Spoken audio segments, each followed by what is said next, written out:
नमस्कार मित्रों, हमारी सीरीज चल रही है एपिसोड नंबर 14 की, जिसमें हम बात कर रहे हैं भृगु संहिता की। भृगु संहिता के अंतर्गत आज हम बात करने जा रहे हैं मिथुन लग्न के प्रथम भाव में यदि सूर्य स्थित हो तो इसके क्या फलादेश होंगे। प्रथम भाव में 3 नंबर का मतलब होता है मिथुन लग्न।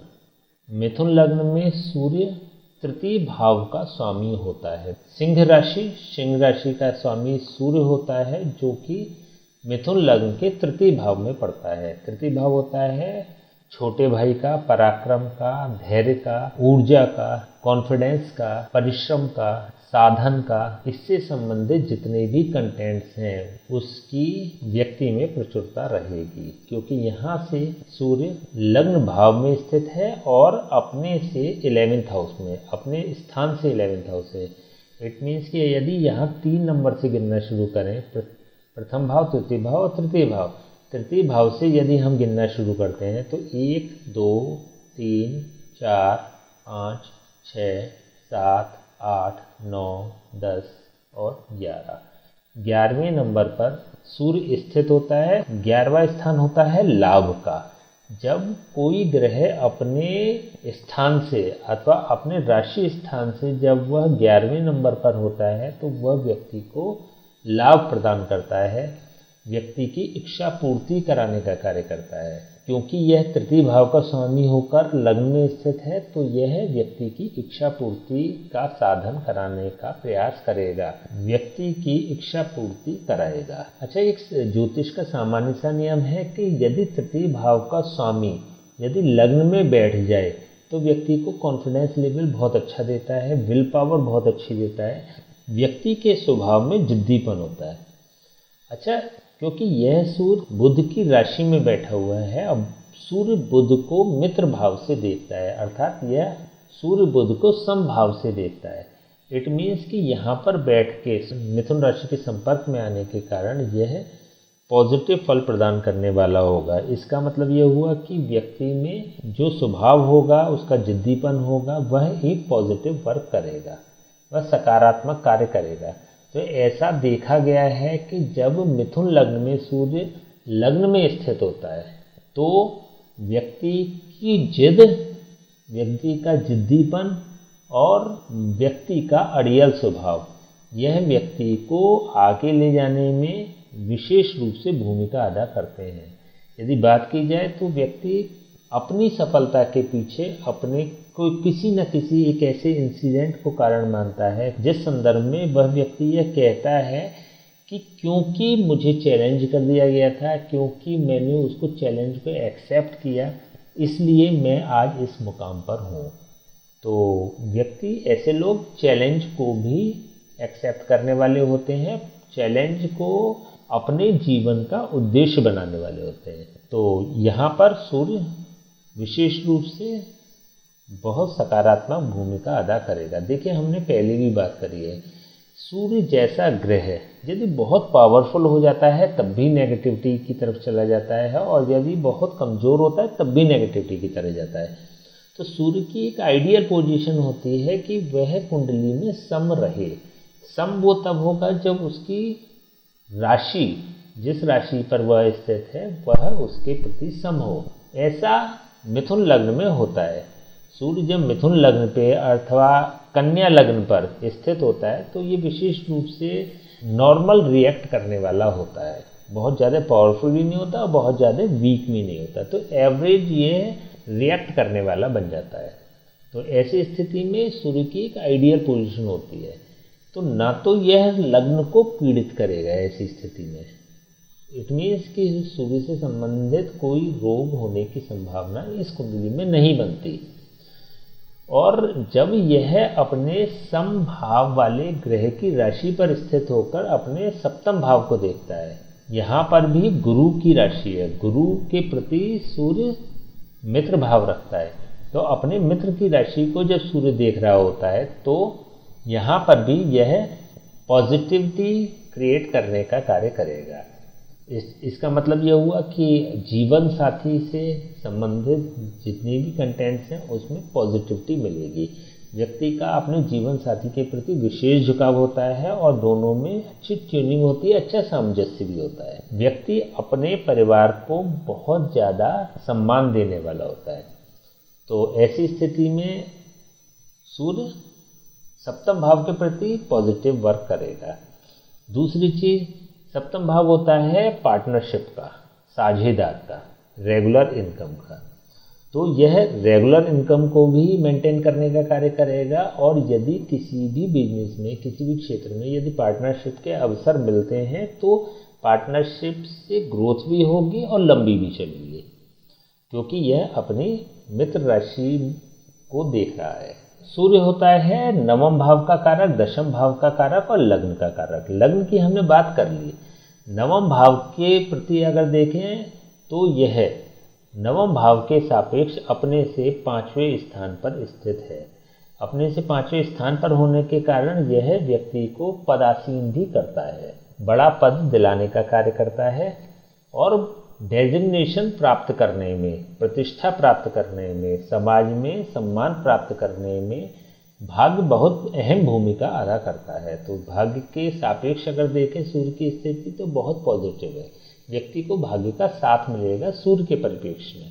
जितनी वह मेहनत करेगा, ये क्योंकि तीसरा भाव परिश्रम का भी होता है, जितनी वह मेहनत करेगा उससे अधिक उसको लाभ प्राप्त होगा। दशम भाव के सापेक्ष देखें तो यह अपने से चौथे स्थान पर स्थित है, अपने से सुख भाव में स्थित है। तो कार्य क्षेत्र की भी अगर बात करें या कार्य क्षेत्र की दृष्टि से अगर देखें तब भी व्यक्ति का कार्य क्षेत्र जो होगा, प्रोफेशन होगा, वह एक अच्छा सम्मानजनक स्थिति को प्राप्त करेगा।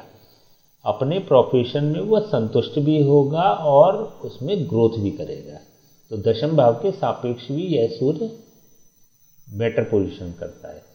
अच्छा, एक नियम होता है कारको भाव नाशाय। जब कोई ग्रह अपने कारक भाव पर स्थित हो जाता है तो वह उसका नाश करने वाला होता है। जैसे कि सूर्य प्रथम भाव का कारक है और ये प्रथम भाव में ही स्थित है, तो कारको भाव नियम के अनुसार यह लग्न को पीड़ित करेगा।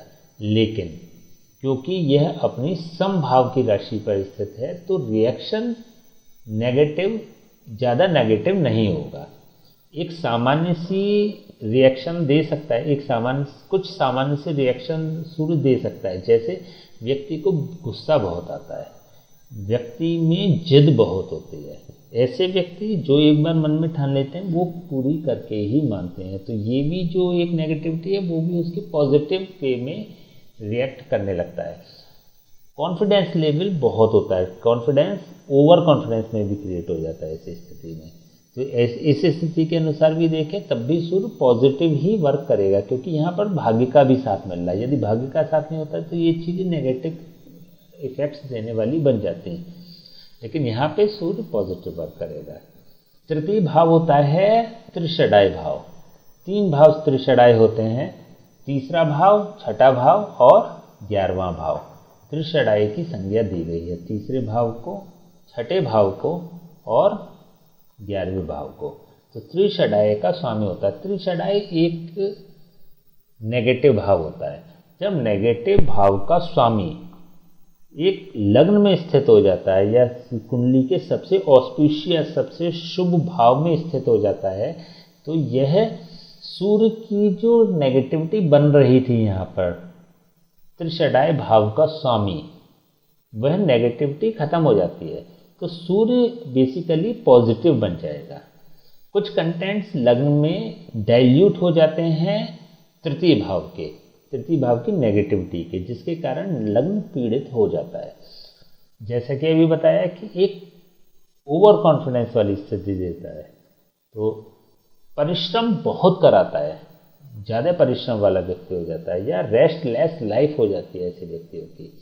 इस परिप्रेक्ष्य में देखें तो सूर्य नेगेटिव फल प्रदान करेगा। लेकिन इंडिविजुअल अगर सूर्य ग्रह की बात करें तो जब सूर्य की महादशा, अंतरदशा या प्रत्यंतर दशा आएगी तो यह सूर्य पॉजिटिव फल प्रदान करने वाला होगा, क्योंकि यहाँ तृतीय भाव का स्वामी होकर जब ये लग्न में बैठता है तो लग्न को भले ही दूषित कर देता है लेकिन स्वयं शुभ हो जाता है, शुद्ध हो जाता है। तो ये जब जब सूर्य की दशा, अंतरदशा, महादशा आएगी तब यह सूर्य पॉजिटिव रिएक्ट करने वाला होगा, पॉजिटिविटी प्रदान करने वाला होगा। मेहनत की मैच्योरिटी का समय होता है जब सूर्य की दशा आती है। चलिए अब उपाय की थोड़ी सी बात कर लेते हैं। सूर्य जब तृतीय भाव का स्वामी होकर लग्न में बैठता है तो त्रिषडाई होने के कारण सिंह राशि का स्वामी इस कुंडली में नेगेटिव रहेगा।